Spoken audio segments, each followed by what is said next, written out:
Welcome back. Welcome back. We are back for another episode of Black Journalists on Journalism, but something's a little different this time. This time, we don't have a guest. We're going to focus on ourselves a bit. Zoe Berry is back with me. How are you, brother? I'm well, and I'm glad that we're doing this in a different way. I thought to myself, well, we obviously have a lot of people that we need to get to and talk to. For sure. But it would be, I think, prudent of us, now that we're 8 episodes in or so, Wow, to at least dig into our own stories and Right. dig into each other a little bit so that people know who they're listening to, who's asking these questions and what's our background and all that stuff. And I think right now we're supported by a lot of people who already know us. But at a certain point, we're going to start meeting people and reaching people who have no clue who Donnell Suggs is and your role in Atlanta and where you're from in New York and all of. They're not going to know. So we gotta walk them through that. And obviously, they're not going to know who I am and why that I'm in DC and why I'm from San Francisco but spent so much time in Boston. They're not going to know. Right. What's this They have no clue. So we gotta inform the people. And so this is what this is about. I think it's fun. I think we talk so much to others, or we have been talking so much to others about their journeys, and you tend to forget about your journey and just say, well, everyone knows my story. But it's an assumption, no, right? not really. Yeah. Okay, all right. I feel like I want to be in the interviewer seat here for this. Oh boy. I don't know if folks are fully aware of how this podcast came to be. It's a cool story. It starts with Donnell, whom I wasn't following online, tweeting out that I really want to see something where we talk to other Black journalists about their careers, essentially. It was like I listened to a ton of podcasts, going to work, coming from work, in between assignments, whatever.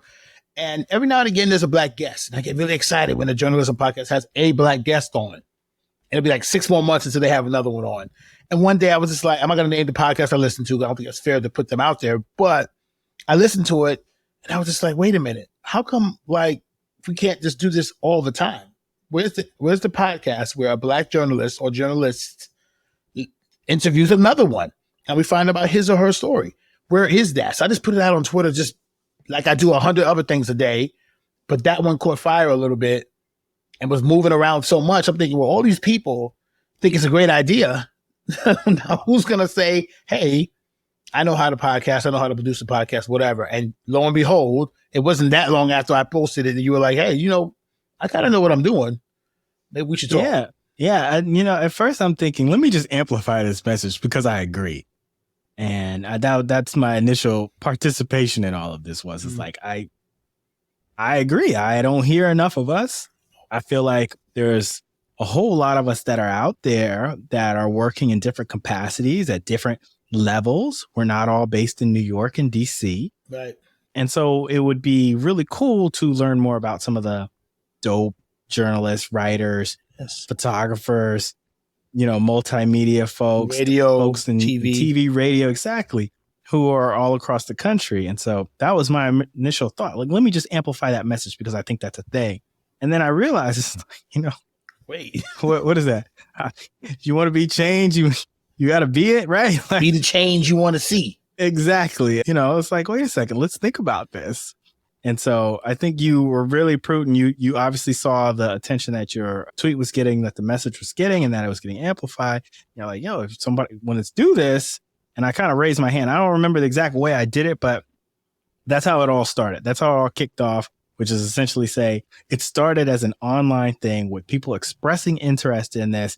And I was one of the first people that said, I think I would love to do this kind of work. Let me know if you're interested. And we got a meeting and we got going, and it was just like, let's just do this. Let's go. It's as simple as, or if someone has an idea and another person has another piece of that idea or whatever, and they put their minds together, you can actually make these things happen. You don't have to say, what if? And that's what I was doing. I wasn't saying, well, why not? And you were like, well, I don't know why not, but I know that I know how to do that. Yeah. And I'm like, all right, let's go. Yeah. And that was it. Yeah. That feels like a year ago, but it really was like 4 months ago. Just a few months. Yeah. just a few months ago. And we've had nothing but great conversations as we've gotten started here. Absolutely. Every single one has been impressive to me in the sense of the different work experiences that they've had, that they've brought to the table, where they are positioned, if you will, within the industry, TV, online only, newspapers, podcasts, independent folks, entrepreneurs, social media. But there's more. And there's more that we have to talk to in order to, again, expand the reach of this and what we're trying to do. And I have this crazy thing in my head. I don't know if I've ever told you this, but I have this idea in my head. It's like, I want to get to like, something like, 400 episodes or something like that. Because I just want to talk to as many people as possible. Right. I don't know if we're going to have always the time and bandwidth to do it, but it's a personal goal of mine. Somebody asked me, said, well, at the end of the year, what is this going to look like? I said, I hope it's got 52 episodes. Because that's how many weeks we got. Yeah, we got 52 weeks. I said, I hope after a year we got 52 episodes. That's what I hope, because it's hard. I know that you're a busy man, that you've got all kinds of things that you've got going on. You're writing stories, you're editing, you've got, your work to do. And so I've got my own, I got my clients, I got things I got to do. I got, irons in the fire. I'm trying to do a whole bunch of stuff. So, and family stuff as well, right? You got family, I got family. That's another thing. Like, you're a family man, I'm a family man. We're busy people, but it's still something that we're trying to accomplish. So I feel like it's necessary though. I just feel like if we're not going to do it, who is? And I'm sure there's someone out there saying, oh, I can, but you didn't do it yet. And now we're here and we're doing it. And the love that we're getting on Twitter and with the guests and the guests, friends of the guests and the friends of the guests is just keeps going. Every episode, someone's going, oh man, I'm so happy you guys are doing that. I hear that every week from somebody saying, I'm so happy you guys are doing this. Absolutely. Absolutely. And it's a labor of love. I don't tell a lot of people this. I actually track all my hours throughout the day, because for client work, they know what's up, because I do that, so I can invoice people. But I also track the hours that I put into this. And I know I'm putting in time. Putting in time. I'm like, okay, yeah. I was doing a little bit more on the editing this week and whatever, we were doing a little more in terms of trying to, nail a guest and that kind of thing, whatever. So I know. And, it's fun. It's fun for me. And I appreciate the love and I appreciate the connections that it's already building. I feel like, my network is expanding in a way. So I think that's a really cool aspect of this too. I love knowing that we're not alone in how we got started, why we got started, the journey, the little job, the medium sort of kind of medium job, the really good job, the experiences. We're not alone. And that feels really good. Young, middle-aged, whatever, female, male, everyone's got similar stories, and it's been great to be able to tell them. And I'm learning a lot from them, because I know some of these people, but not that way. So when you hear their story, you're like, oh, for real, you was there? You were where? Montana? Like, what? Well, and that's particularly where I wanted to go next, which is like, I feel like I'm getting to know you pretty well, Donnell, but I actually don't know you that well. Like, given that we've met essentially online, people should know we have never met in person. We may have been like ships passing in the night, some places at NABJ or something, but we've never actually met in person. And so part of what interests me in having this conversation today is about exploring that a little bit. Also, you just mentioned Twitter multiple times, and we have to talk about this. We're recording this the beginning of July, right before the 4th of July. Right. And Twitter is a mess right now. And I feel like we have to dig into this, because for so long it's been a tool for journalists. It's been our way to find people, to quote celebrities and newsmakers, et cetera, and to get emergency information on fires and shootings and all these different things. And we've run into a situation in which the site feels like it's breaking. So I feel like we have to talk about that. And I think we need to set that up. But first, let me ask Donnell, when did you first know you were going to be a journalist? My dad, Charlie Suggs the second, because my brother's the third, who still is with us, obviously, in New York in his late 70s, is a big newspaper guy. And he would get the Daily News, the New York Daily News, and the New York Post every morning. Got them down on the table. It's super corny, but it's legit. He would get those two papers in his coffee, go to the sports section. When he was done with one, he would pass it to me. I'm like 5, 6 years old. So I'm not getting the gist, but I know it's important. And it's basketball, it's baseball, it's football in New York. And that's all I cared about at 6, 7, 8, 9, 10 years old. So he made it feel like it was the most important thing in the world to read the newspaper in the morning. And it literally passed on to me. And to this day, I still get the Wall Street Journal in the morning. And I read, obviously, the paper I work for, the Atlanta Voice, and others. And it's like that bug bit me early. So I knew that's what I wanted to do. Believe it or not, by the time someone asks you, what do you want to do, kid? That's what I wanted to do. Now, I wanted to be a newspaper reporter at the Daily News in New York. But life moves a certain way. Yeah. And I left New York, came to Atlanta in 2006, and then everything just like changed. So I knew what I wanted to do. We got to talk about this because everybody we talk to, here's the New York in you first. First thing they say. And it's wild that you've been in Atlanta this long. You said 2006. 17 years. Talk to us. So you had the bug 5, 6 years old. It's instilled in you from your dad. And when do you start making moves in this direction as a career? Early on, college newspaper. A lot of people have a similar story. Did not work for the high school newspaper. I think we had one. I don't think we even had one. But I know for sure at New York City College of Technology in Brooklyn, they had a college newspaper downstairs. It was a weekly. I felt like everyone read it because every time I turn around, I see someone with it. But I don't know. Well, I just know this is long before social media. There was no Twitter in 1999. And this is we had a local newspaper and it was great. I walked in one day and was like, I know sports and I like rap. That's all I got. She was like, great. We don't have a sports writer. You can be the sports guy. And we don't have anyone that really cares about music, at least not enough to write about it. You can be the music editor. Done. First taste. When I saw that first byline, my name was spelled wrong. It was Snugs. Snuggs. I still have that clip. I still have it. Oh, man. And the page designer guy was like, my bad. She said Snugs. I was like, what? Did you not even ask me? He was like, man, I was on deadline. So I thought he should said Snugs. My bad. And that was the first day. And I was hooked. When I opened the paper up. I can't remember what page, whatever, 3, 4. And so my face and my name. I said, dude, I got to do this as much as possible. So they go to the internship. That first byline is such a special one. And let me just say, the lesson learned there about spelling of names, I feel like it's something that mentors and older journalists, pass down on us, instructors pass down on us, which is, get the name right, triple check.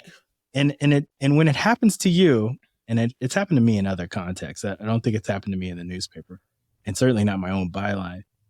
That's just rough. I still have it. But when it happens to you, there's a lesson that's learned there. It's like, what do other people in the public feel about when that gets wrong? Right. Now Donnell, from your very first byline, get it right, because you don't want that feeling on anybody else. And now that pain you got when you finally have it and you have to wait a week to get it right. Yeah. And you're like, I'm dying to show this to my mom. Like, Mom, my first story. She's like, great. Oh, you spelled your name wrong. I said, I know that. Ignore that. Mine's just right underneath my face. Y'all gotta run off some new copies for me. Copies were all over the school. Yes. Everybody's like, oh, dude, I saw your story, man. That was a good story about the Knicks. And I was like, yeah, thanks. No one noticed. So I was like, okay, cool.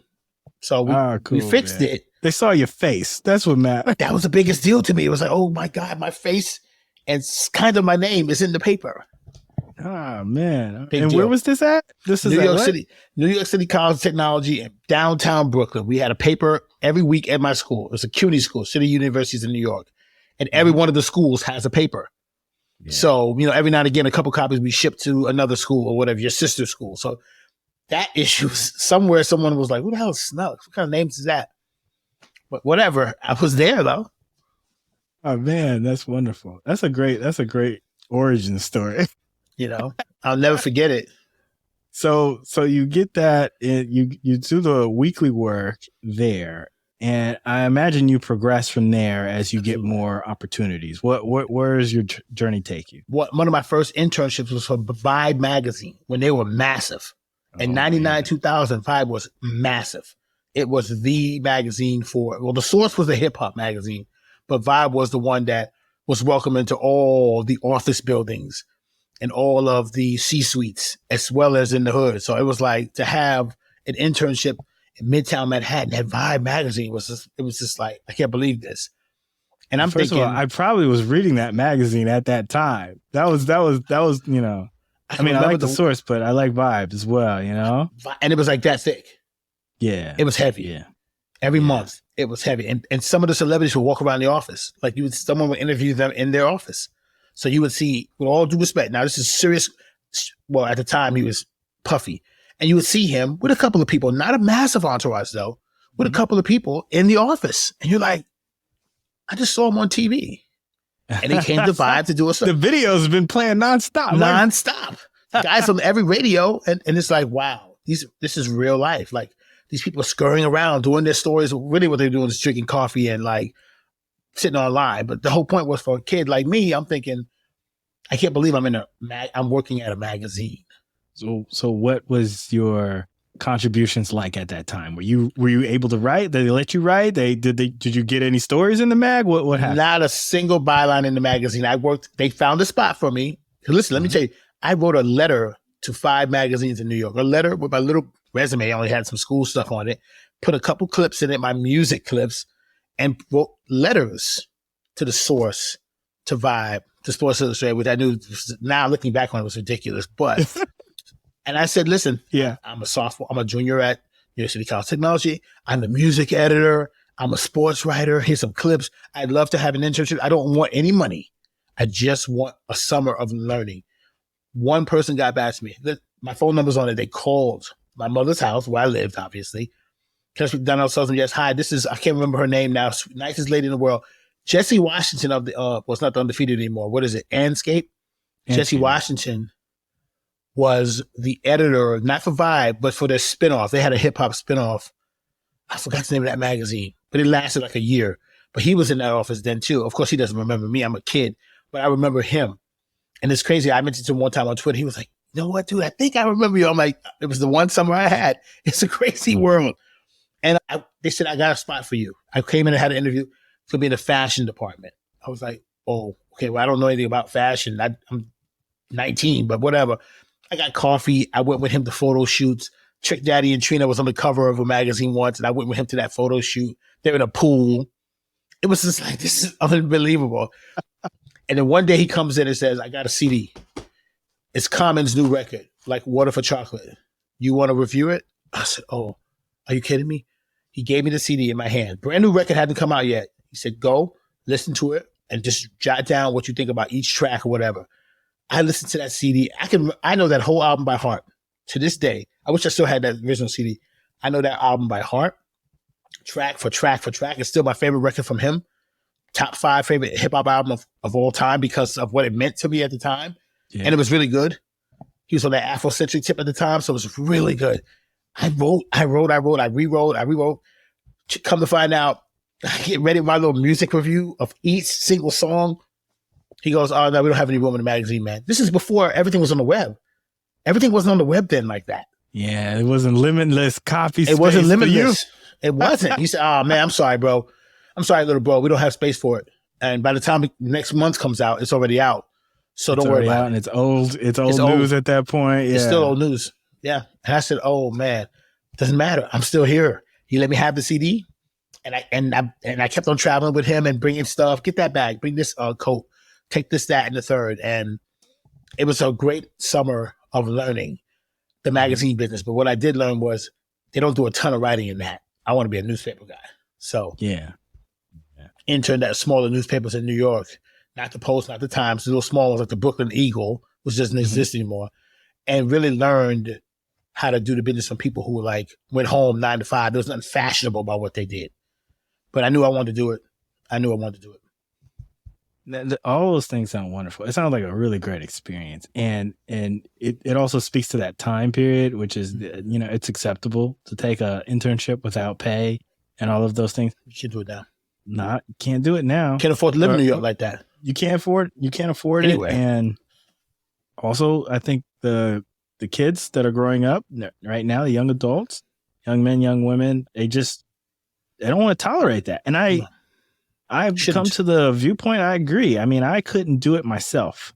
And I felt like, I remember I had an opportunity to be the blogger for Niners coverage for, I think like essays, like they like did like a team by team coverage. This was way well, I guess maybe that long ago, but maybe like 10 or 15 years ago, something like that.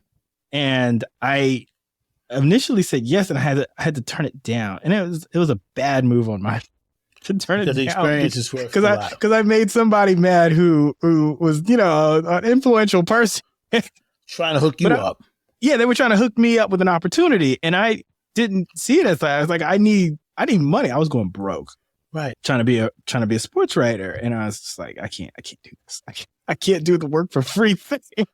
I can't give you the time, the energy, all of those things that this requires without, recognizing that there's a cost to this. Right. And travel. I had to eat somewhere. I didn't have a car. So whenever I went to a game, it was on the train, which is fine in New York. But still, it was like, looking back on it, did a lot of moving around for free. Yeah. Yeah. Now, when you were at those smaller newspapers and you learning the business, what kind of things did you cover? Was it primarily sports and music, or did you expand beyond that? No more music. It was all sports. I got lucky and had opportunities to cover St. John's and the Knicks on a smaller scale. Again, today you can do it on your own. You can just start a blog and say, I'm a St. John's writer, and that's all I care about. And you might end up actually getting in games, being credentialed, and having really cool interviews. But at the time, it was like someone had to put you on for you to break into that fourth wall. And okay, now you're behind it with the press pass. And to me, it meant a lot. So a lot of people gave me some really cool opportunities to be like, look, this is an afternoon game. We don't care about it. St. John's is playing Niagara. The kid, go do that. Because no one feels like going into the city. I can't think of myself wanting to go to this. I'm going to send you. Every year, right before Christmas, they would have the St. John's Classic. It was like Niagara and Iona and Long Island University and St. John's. St. John's is supposed to blow everybody out. Nobody wants to deal with it. Older guys that are like us now were like, man, I'm not trying to deal with that. Go to the city on December 23rd. It's been 6 hours in there, but you ain't got nothing to do. You do it. Yeah. I was like, I can't wait to do it. I'll do it. Yeah, I'll do it. Absolutely. So that's always a great experience, by the way. It's small town college basketball, small town high school sports. That's a huge part of my upbringing. So tell me, what was the situation that brought you to Atlanta? Talk to me about that time period. I had a friend that was down here already from New York. His mom moved down to start like a salon and everything. This is Atlanta right after the Olympics. Mm-hmm. So he's talking 98, 99, 2000 when I'm finishing school. And I'm like, where's Atlanta? Only thing I know about Atlanta was Kenny Anderson signed with Georgia Tech. That was the other side of the world until he signed there. Yeah. I went to high school in the same class as Stephon Marbury. So when he signed with Georgia Tech, by that time, I knew where it was. We knew it was a big deal. Bobby Cremins is from the Bronx. But before that, it was like, where's Kenny Anderson going? Where is that? I really did not know. I know Georgia's a state, but you asked me to point you in the right direction, I wouldn't have been able to because we didn't care. I feel like this is a New York thing. It is. We don't there's care. Nothing outside of New York. We're New Yorkers. For basketball, it didn't matter. Yeah. Everyone went to North Carolina. The really good guys went to North Carolina.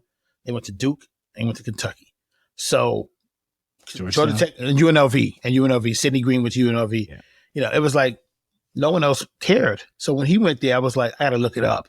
Oh, it's in Atlanta. That's cool. Wherever that is. But then they got the Olympics in 90. In 96, they had the Olympics. And I was like, okay, it's a real place. Should probably have an idea. I was 18 years old that summer, so I couldn't go. I wasn't traveling. I wasn't on a plane. So I watched it. I'm like, Atlanta seems cool. Some of that bomb thing, everything else seems pretty cool. But that wasn't cool. Yeah, no, that wasn't cool. So I just put Atlanta out of my mind, just like whatever. Anyway, so you do the little things here, and you get other jobs because you still got to maintain. But I'm like, man, I really want to dive into this full time. And again, he comes home for the summer. It's like, man, my mom's down there. They got black newspapers. The only black newspapers I knew was a Final Call because the brother sold that on the street in Harlem and in downtown Brooklyn.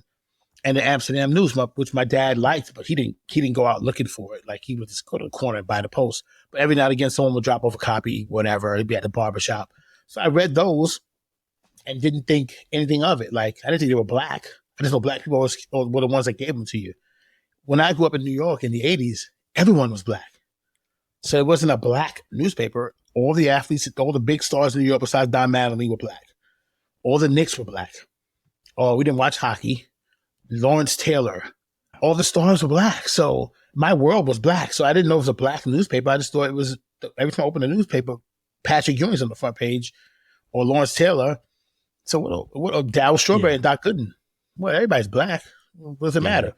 So he said, throwback name right there, Daryl Strawberry for me. Doc Gooden's my favorite. Doc Gooden's my, and I was watching Deion Sanders play for the Yankees, who's my favorite baseball player. So it was like, I didn't even care about the fact that he played football.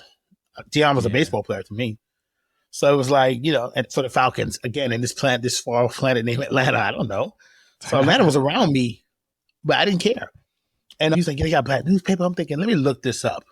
Now we got the internet now. So it was not on my phone, but you can go and look it up. And it's like, I got to try this. So literally just Google black newspapers in Atlanta. And they had more now. They had more then than they had now. The Atlanta Daily World was still active. The Atlanta Voice was active. 2 downtown. I said, 2. One of them's got to take me. You send your resumes in the mail, legit, with more clips than I've had previously. Long story short, they say Atlanta Daily World's like, look, if you're in town, we're not flying you here. Come see us. Atlanta Voice the same way. I said, let's give it a shot. You get a flight. First time I've ever been to Atlanta, don't know anything. You plot your course and you say, look, I'm here. I sent you a letter. My name is whatever. Come on in. Next, you know, I'm covering the Hawks. I'm covering not high schools yet, because the Atlanta papers only cared about colleges. Georgia State, when Lefty Driesell was there. I'm getting these opportunities right for a newspaper and the news too. My first time really covering news, like, oh, there's a new park dedication, or there was a shooting. So you're doing that, and it's just like, I'm not leaving. I'm not leaving. I'm gonna try it. I mean, that fills you up right there. Those opportunities right there. They make you, I mean, just getting them and doing that work is, you know, joyful in its own respect. And I love that. There's something that you said here that reminds me of previous conversations we've had on this podcast, which is that you took some initiative in all of this by hungry. I'm going to send you a resume and I'm going to do the outreach. I'm not going to wait for the job posting. I just want to see let me shake this tree and see what falls out. And I love that. What is it about us that is in this business that made us like this? I think because of what made us make this podcast, there really wasn't someone begging black people to be reporters and be journalists. They're not begging us to be it. If you want to be it, you better take a whole bunch of initiative. If you don't worry about it. We're not looking for you anyway. So if these black newspapers, which saved my life, because they saved my career, I met my wife here, my son's born here, like they can both say, nah, we don't have anything, click. Yeah. We don't have anything. We don't want to pay anybody for nothing. We got a couple locals that do it for free, or we got AP, NNPA, we're good. They was like, oh, if you're here, let me know. I remember looking on the Google map, I printed it out. There's no I didn't have GPS on my phone. I printed it out and it said Pryor Street. Yeah, go here under the underpass, and I took directions, walking on around the street like this. Okay. Like, looking like a real tourist. But I went. Yeah. They welcomed me inside, had me sit down, talk to me. Let's go to the conference room, talk to me. Dennis Byron, Byron. He was the editor at the time, and he could have said, no, we don't have anything. Don't worry about it, bro. We just had lunch a couple months ago. We need to have lunch again. He didn't. He said, you got a lot of passion, kid. What do you want to do? I said, sports. He says, okay, good. We don't really have a full-time sports guy. What do you want to write? I'm like, well, football, baseball, but I don't care. Okay, cool. I'll give you a call and let you know about an assignment. He called me the next day and said, I need a football story about black quarterbacks done. And I've been writing for the Atlanta Voice since 2006, since he gave me that assignment. The Atlanta Daily World before that. Yeah. Both those papers. They took a shot on me when they didn't have to do anything. They could have said, no, thank you. So from the bottom to the top, now the man is the editor-in-chief. How about that? To my full circle, 17 years ago, walked in the door, introduced myself. Today, I had a staff meeting where I'm the one holding the meeting, and I have 2 young 25-year-old reporters and another 22-year-old freelancer, and they're listening to me when I was them. Yeah. You made a couple stops away from the Atlanta Voice. Tell us about that just real quick. Oh, gosh, real quick. Okay, we'll start. Most recently, I was covering commercial real estate for the Atlanta Business Chronicle, one of the best papers for my money, the best business paper in Georgia, in the state, really in the South. And it was a great job. It was corporate. People took you to lunch. They invited you to hotels here. You could stay overnight. It was like, it was awesome. But you know, I was thinking, I'm not doing anything for my people. I'm not doing anything for the other me. And I got bogged down in corporate speak and, oh, we don't want to do the story about the Braves owing money to Cobb County right now. We don't want to do that now. I'm thinking, well, that's a great story. I got a tip. Yeah. No, not right now. And I was like, oh, wow. I'm turning into one of those. I wore a tie every day to work, which is fine. I'm just saying, it was like, oh, man, what the fuck is happening to me? So when the opportunity came to run that Atlanta Voice, I was like, oh, wow, this has got to be for me. Because I'm dying to get the hell out of here. And the Chronicle job is a good job, dude. It is. It's got all the benefits in the world. In an industry that's losing jobs, I had one of the top 10 jobs in Atlanta. And I was like, I got to get out of here. And that thing just happened. It fell right into place. It was obviously meant to be. But prior to that, there was a bunch of other media, the Noonan Times Herald, Lake Oconee News. It's a long list. Houston Home Journal. These are all throughout Georgia, South Georgia. Clayton News Daily, Henry Daily World. All these papers were medium and small, and they got bigger and bigger every year. From 2006, when I was freelancing for The Voice, all the way through to when I got the job with Atlanta Business Chronicle in 2020. Right when the pandemic started. Did you start when you moved to Atlanta? Did you start primarily freelancing and then moved into full-time roles somewhere? I got one about a year into moving here after the freelancing was lined up. You know, you work other jobs, still just doing this at night. And then who came calling first? Because Clayton News Daily was first, but the Barrow County News had a reporter job. Check this out, $27,000. I said, I'm rich. Because I don't have to like sweep floors or mop floors or work in Walmart or work in a restaurant while I'm writing. I can just take one job. I needed more than one job. But at the time it was like, wow, be a reporter, like full time. Like when you walk into an office and ask you, what do? You put reporter. The first time I wrote reporter or doctor's office, or whatever, they say, can you fill out this sheet? I'm like, okay, your name, letter, profession. You go, reporter. Yeah. Like I'm really a reporter. Like that's what I do. My check says that. Oh, dude, 27,000 felt like 72,000 because I was like, I'm doing this for real. Like I'm telling my mom, sending her clips in the mail, her and my dad, like this is in the paper today. It was real. It was like, I'm a real reporter. Oh, check me out in my 20s. Like, man, that's cool. That's cool. It feels good when it happens in that kind of way too. And I know that struggle of freelancing, doing the other things, the side gigs as well. It's hard. It's hard. And you're balancing. I felt like for a long time there was I just want to get to a point where I only have one job. And now I don't have one job. I still don't have one job. Yeah. So what? Yeah, you got two. Tell people about what you do, because I think people who follow you on Twitter know, but I think for most folks they're like, wait a second, you're the editor-in-chief. What else do you? Right. I'm still a reporter for a small town newspaper. The Gainesville Times. It's a medium paper. At one point it was a daily, but like everything else, people get chop. So now it's 5 days a week. And I apologize. It's 2 days a week. And the website's really good. It's a daily in that sense, but they were looking for help, veteran help from a reporter, because everything they hired was a 20-something that wanted to kind of work, but didn't feel like doing more than one story a day or didn't make that extra phone call. They were getting so frustrated. Like, we're paying these people good money. Why aren't the kids? I said, guys, the kids aren't as interested in the grind anymore because the internet says, dude, just make a TikTok, just make a Facebook, just make an Instagram. You don't have to like beat the bushes and knock on that extra door. So I've been a breath of fresh air for them and vice versa, because it still gets me my small town roots where I still got to report on that new business opening downtown. Yeah. Or write about the lady who handcrafts crosses and hands them to people. I love that story. Like, I love that she walked me around and we went and I walked with her on her little route. And it was like, I wouldn't get to do that in Atlanta anymore. Atlanta's so sophisticated now. We're chasing deadlines. We're trying to beat everybody to a story. So for the Gainesville Times, being a reporter, it's just like, so when I drive up there, it's like, okay, all the metal comes off and it's just a regular nice day on the square, you know, in a small town on the square, meeting story subjects on the square, and them trying to insist on buying you lunch, and you have to tell them, no, I can't take food from you. I just have to write about it. And I'm telling you, well, at least take this pie home or something. You're like, this doesn't happen in Atlanta. Nobody gives the pie you food. goes to the newsroom fund. And it goes, I take the pie back to the newsroom and we slice it up. There you go. It's like, I can't just be for me. Now it can't be for me. Now, are you sure? Too? I'm like, no, ma'am. Yeah, we're all reviewing this now. Right. We're all reviewing this restaurant. We're all going to check the restaurant. We're in on this together.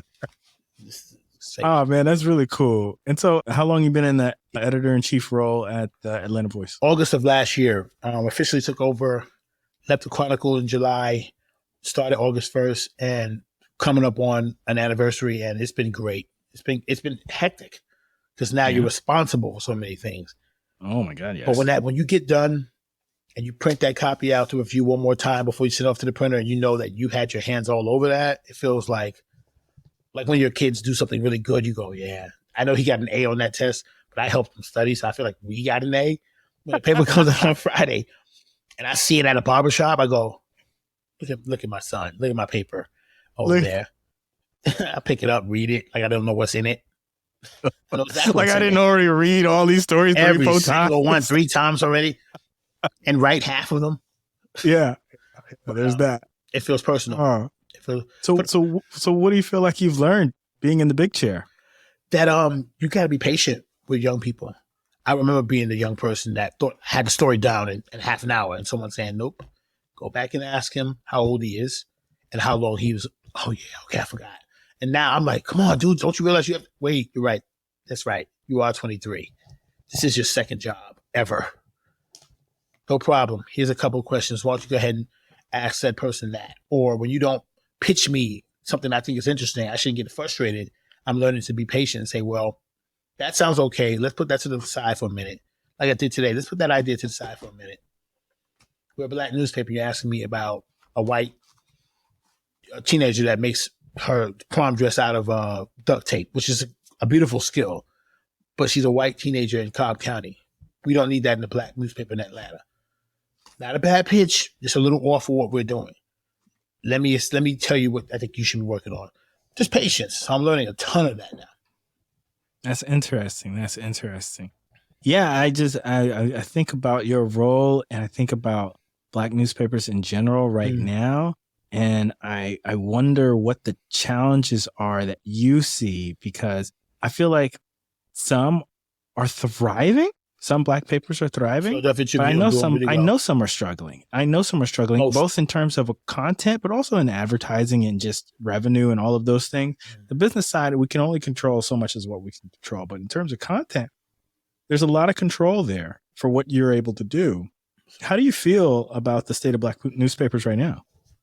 I'm not as confident in all of us as a family as I am in like the 10 or 15 that I know are really kicking butt and breaking stories. And I'll just name a few. The Sacramento Observer, really good paper up north of California. The Philadelphia Tribune, for my money, is the best black newspaper in America. For me, I just think it's really good. I subscribe to it. It comes to my house like 3 days late every time it comes because obviously it's coming from Philly, but I read it. It's that good of a job they do. Really love that paper. Amsterdam News, very good. Their website, digital, awesome. So with those, I know they're doing okay in big markets. What I worry about is the Savannah Tribune, which is like 6 pages deep.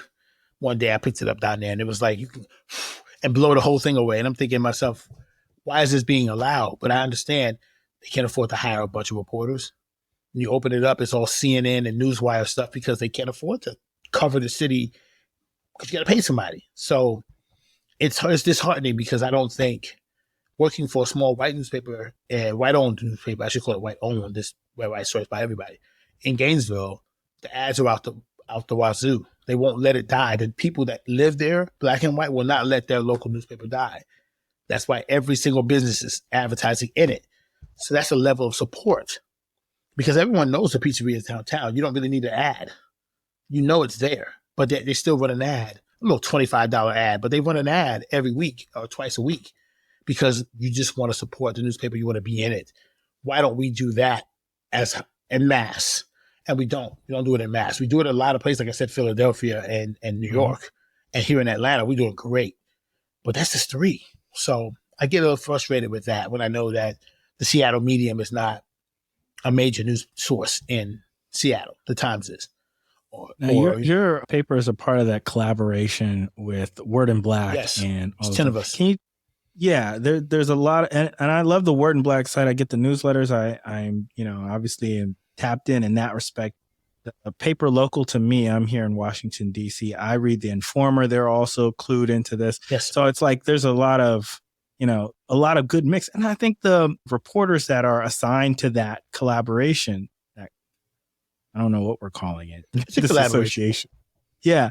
The reporters that are, I think they're really good. I think they're producing really great stuff, particularly on the health end and education. So, but give me your sense of what's going on with that and how that's developed for the 10 that are involved. What's the best part about that is, you're right, the Washington Informer and the Baltimore paper and St. Louis American, Afro-American, and the St. Louis American, those papers are legitimate and have legitimate journalists. Therefore, their journalism is always good. Now we're backed up by Word in Black, which has some money behind it, so we can afford to keep that going.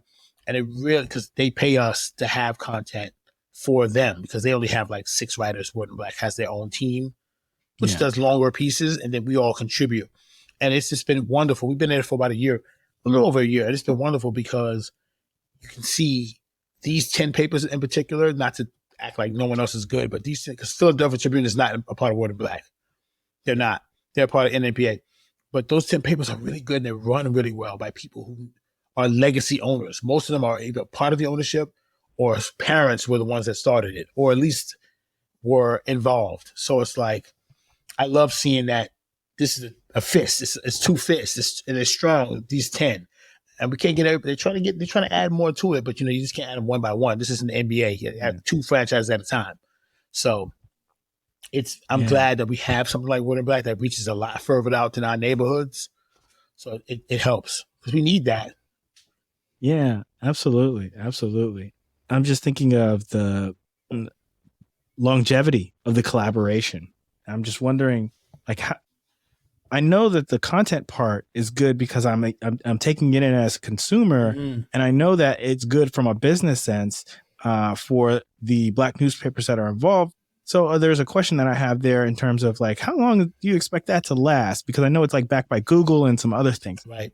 And then the other piece of that I'm wondering is, like, is there what I think maybe the benefit of it is, like, some of the tech, some of the, like, the CMS, the platforms that are being used by Word in Black, like, all of those things feel like it's a benefit, if you will, to all of the sister sites that are involved in this. Absolutely. Can you talk about that a little bit? Yes. You hope. You always want to not need a Google, but to be realistic, like, I think the New York Times would team up with Google too if they had the opportunity, and they do well. The Post would too. So it's like, I don't take that as a fear as much as, hey, look, I'm glad we have that backing for now. We were already, in the case of Atlanta, for example, we were already doing well without. So this just makes us stronger. I know that for a lot of other papers that's in that collaborative, they really need it. They really need it. The Atlanta Daily World is in that. And they don't have any, they don't have any reporters. They're not out here. So sometimes when you get on a meeting, you're like, dude, after I talk, what are you guys going to say? You weren't there. I know you weren't there, but I'm glad they're a part of it because they need it. So in that case, they need it. In our case, we appreciate it. So I'm thinking, as long as it lasts, come on in. If it doesn't, then we're going to have to be on our own for a little while. And for some people, they're not going to make it. But I'm glad it exists. So that way, at least the Atlanta Daily Worlds of the world can continue to exist in a bigger platform than what they are, because they don't even print anymore. So you can easily just forget all about that. But the fact that they're in this collaboration really helps them. So I'm with it. I'm happy they're here. I think I've asked you a ton of questions, and we may be running out of time here, so we may have to split this up to talk about. How about this? It's your turn. Hold on, but let me before we go, I want to ask one, your thoughts on the social media, because Donnell, what I've come to learn about you in the short time that we've known each other is that you are so deep in Twitter. I'm an addict, but you're an addict. Yeah, I have a problem.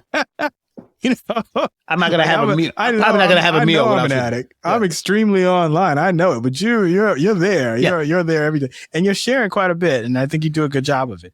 So tell me, what are you thinking about this particular situation that we find ourselves in with Twitter in this very week that we're recording this is breaking again, and also just making it difficult to now read others' tweets, which it's never happened before, I think. No, because the whole point of Twitter was go ahead and share it and follow other people so they can share and then you can read theirs. And it was collaborative. Yes, it's messy. And yes, there's a whole bunch of trash on it. But the whole point was that's your tweet, that you got to own it. How many people have tweeted something and then lost their jobs, lost their relationships, or God forbid, got in physical trouble with someone else because they tweeted it? But the fact was, it was a live forum for everyone. It's a town hall. Get the chance to speak your mind. And what he did over the weekend, which it's been corrected since, was tell you when to talk and how much you can talk and who you can talk to. And you cannot do that on Twitter. And I know he's smart. He came up with the Tesla and everything. Two different animals. I think whatever works for Tesla doesn't necessarily work for Twitter. And that was a mistake. That could have been it is $1 billion mistake that he bought it in the first place. And the people spoke. $44 billion. $44 billion. Just a small thing. He didn't come up with the Tesla. Right. He improved upon the designs from the original co-founders of the company, right, and took over the business, if you will, and took it to another level. Is that fair? Took it to a stratospheric level. Right. You know, I saw something about, I don't want to cite no numbers on a podcast that's going to come out in a few days, but double-digit percentage increase in stock listing for Tesla in these last few days. They're doing well. Yeah. Okay. And so, I just look at it, though, from a problem perspective of journalists, which is to say that the platform is unreliable. As much as I like it, I've been on since 2007, December 2007. I'm one of those, early birds to the platform. So I've been in deep with Twitter for a very long time. And I feel like, the new owner is just trying to find ways to piss me off. And I don't like that. But at the same time, I see a utility in it for me. I have a little bit of a sizable audience. Right. I have the ability to connect and see the postings of journalists whom I admire and follow and also want to keep up with because they keep me informed about both my community, but about things writ large. And now I'm having trouble doing that. Now those people whom I follow are also questioning whether or not they want to post on that platform. And that's really so far it's been about the network effect, right? He's been able to, to do all of these things and irritate a bunch of people, but nonetheless not really lose audience because we're all networked. We're all here on this platform in Twitter. And now that's, I think, being really disrupted in a way when you say, like you said, I'm not going to let you read it right now. I'm going to call this rate limited or whatever it is. Even though he's fixed it, the perception is in my head now that you could do that again. Right. Yeah. You can't undo that. You can't slap me and say, oh, my bad. You still slap me, though. So I'm still working on how not to slap you back right now. And that's what he did. And here's the slap, though. There's a platform called Spill. Like, if you spill something. Okay. I want to hear about this because you're on Spill. I'm not on it. I don't have an invite. I think I just waitlisted myself before we got on this call. Tell me about Spill. I'll send you one.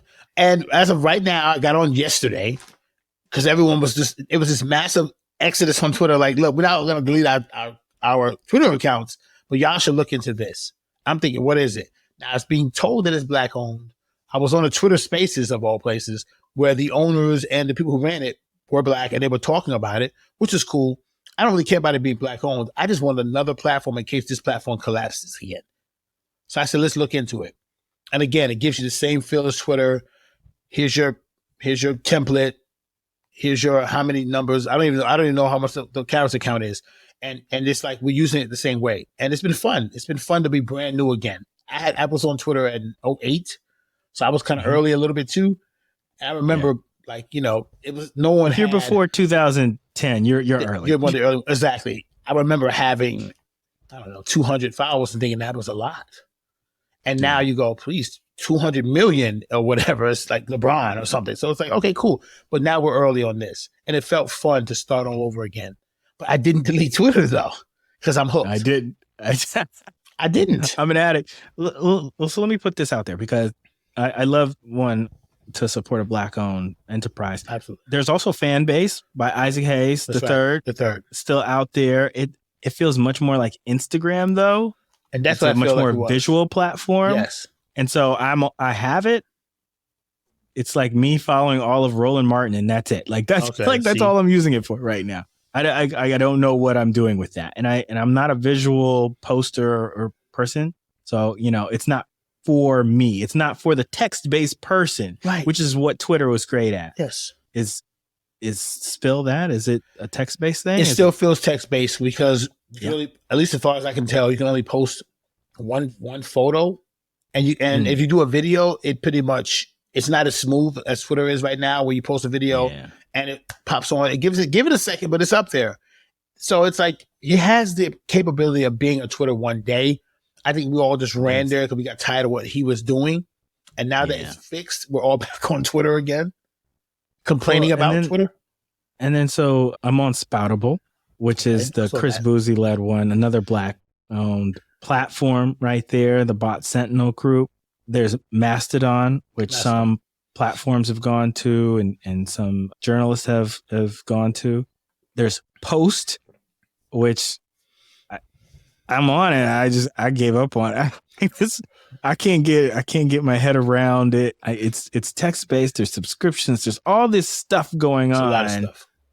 And to be honest with you, I feel like there's a lot of let's complicate the simple thing, and it's the same problem I have with Instagram, which is to say it's a whole lot of stuff going on in there when I just really want to see my feed.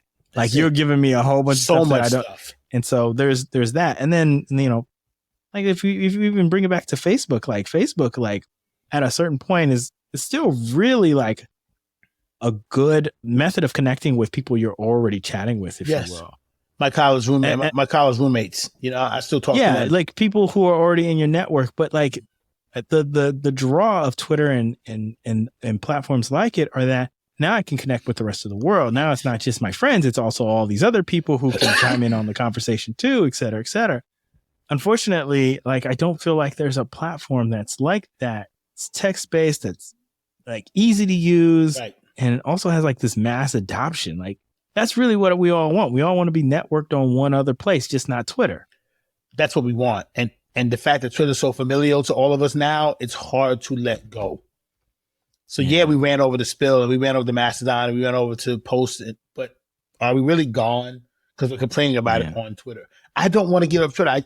I built something that connected me with you, and that's why we got this podcast, and other people who I've worked for. I've used the heck out of it. I couldn't have gotten more out of Twitter and LinkedIn than anyone could have gotten out of, as far as my career is concerned. Those were tools. Yes, I have fun when I post my lunch, but the fact of the matter is I've also contacted someone in the DMs and say, hey man, I really need that source you told me about. And they said, okay, look, I'm going to DM it to you. I don't want to put it on. And I've gotten the story. So it's like, I use the heck out of those. So it's hard for me to say they're all 100% trouble. I just didn't like what he was doing. And it did make me kind of look around and see if there's another place I can do this. Yeah. He's making me flirt. He's making me flirt with other platforms. But it's just flirting, though. I'm not going to live with that. I got slapped and the sting isn't gone yet. It still hurts. I'm trying my best not to slap him back and say, I just deleted Twitter. I'll show you. Well, who am I showing what? There's billions of people on it. I'm not showing anyone anything. And I'm not paying for a blue check. I refuse to do that. Same here. Same here. I'm not giving you I had one. money. You took it? Cool. Keep it. Yeah. I had a blue check for a very long time. I'm talking about a long time. I don't. At a certain point, I remember when it became like a pejorative to say you were a blue check person. Yeah. And I thought to myself, well, it's not worth it if that's how you feel, because I'm not getting much benefit of this. The blue checks didn't follow the me. Only thing that I appreciated about it was that I knew that the person who was behind that blue checked account is who they say they were. Right. The Now, authentication. I don't know that. No. Now, I'm checking everybody. I'm looking at their history. I'm wondering if they're a parody, if it's satire. Like, I'm clicking on more profiles than ever before to make sure that I'm not liking or retweeting and amplifying bad information. Right. It's made that process slower. I know in, Elon's probably thought process and Twitter's thought process of thinking like, oh, there's more engagement. Yeah, I have to, because I don't want to amplify bad information. That's my personal issue now. It bothers me that I don't really know if that's who you say you are. Luckily, I'm not on here trying to make any friends or giving any of my personal information. I'm literally tweeting about basketball cards, journalism, and food. So you don't have to like it. It's cool. But if I was someone that was really like trying to get something started with Twitter, I don't know if I would really want to like start a business and use Twitter as my main way of contacting people. Not anymore. Let's relate it to this podcast. Okay. Right? Because as part of what we do in sharing this podcast, yes, we share video clips of snippets of our interviews, our conversations, right on Twitter, right on LinkedIn. And I think it's been great. It's huge. Obviously it's where journalists congregate. And so that's where we want to be. But is that always going to be the case? I wonder where else we might share these videos, share these clips. I know. Because you and I both put it on our Instagrams. We both put it on LinkedIn, which I think is great because this is kind of sort of a business thing in a way. These are professional it's a careers thing. It's a media thing. Yeah. Right. These are journalism professionals, regardless of which genre they're in, they're professionals. So that's been great. But I've always liked to do it on Twitter because 99% of the time when I get a guest for us, or I can't speak for you, but for me, when I go get a guest, I'm going to my Twitter feed. Yeah. I'm going down the line and going, oh, I haven't spoken to her in a long time. Let's see if she's free, and vice versa. I haven't spoken to him because we're all journalists. We've congregated in this space. Otherwise, I don't speak to these people like that. I didn't call Nicole on the phone. I have her number. I wouldn't call her on the phone though. She's busy. But I contacted her via Twitter and said, we'd love to have you on the show. So without this, I don't know. I don't think this happens without Twitter. I don't think we have this podcast without it. So it still matters to me. I'm disappointed in the way things are going. I don't think soon that we'll really need it to get the word out, but it does help. I can't pretend it doesn't. It does. Do you think we need to do a newsletter for this podcast? I don't. A Substack? I'm about to say, who doesn't have one of those now? What journalist doesn't have one of those now? I don't. I feel like I do. I should though. I write too much. I don't want to write anything else I don't get paid for. Yeah. Like, I don't want to write again. So you should get a Substack done. I love it. Okay. In all seriousness, no, I bring up the Substack though, because I think about distribution in this way, right? Which is to say, we want to get the podcast out there. Okay, we can slide in people's email and on the Substack app, get a notification that we just sent out a new podcast episode. Isn't that nice? Right. So another way to say, hey, look, this is a growing thing, bigger than Spill, obviously, because Spill just started, 5 minutes a month ago. Yeah. And, bigger than some of these other places. And also is starting to build up a little bit of a network effect of its own, right? Within that community. Are people on it though? That's the real question. Right. And I don't know if there's evidence of that yet. Not yet. So, but it's interesting to me to think about it in those terms because, whether you're doing a newspaper, whether you're doing a radio show, a TV broadcast, you have to think about where you're going to show up online and share with your audience. And our target audience right now, other journalists and people in the media and people who are interested in the media and interested in becoming journalists. Where are we going to show up for them? Well, we want to be where they are. And if that's Twitter, so be it. But if we migrate, we migrating too. We might have to be on the forefront, but we migrate. We migrate too. And that's the thing. Where are we going to migrate to?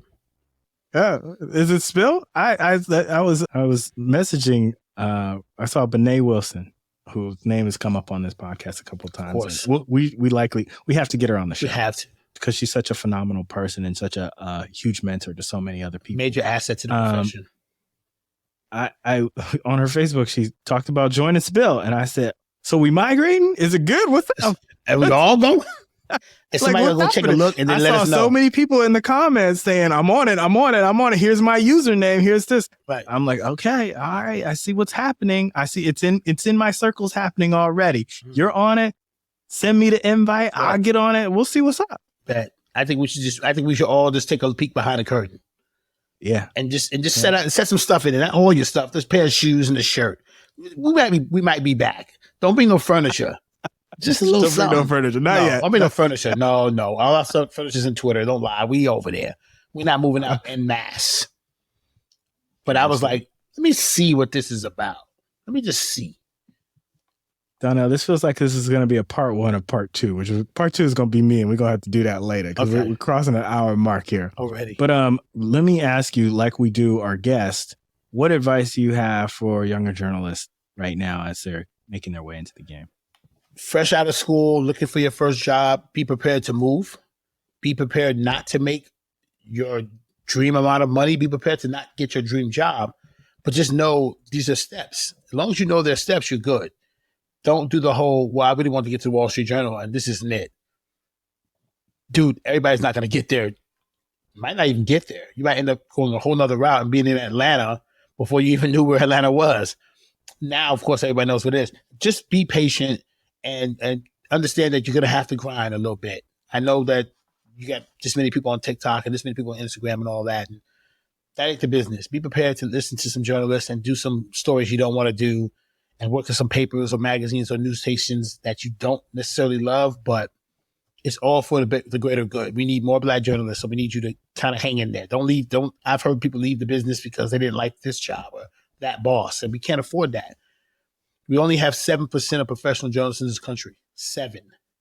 As the last time I looked. So we need everybody to hang in there. Please. So just be patient. Be patient. Patience seems like the word for the day. Thank you so much, Donnell. And listen, this is good for us to do it this way. Obviously, I feel like there's a part 2 that we got to do. We have to. Flip the script here. You ask all the questions next time. We'll go from that. Dope. All right. Thank you.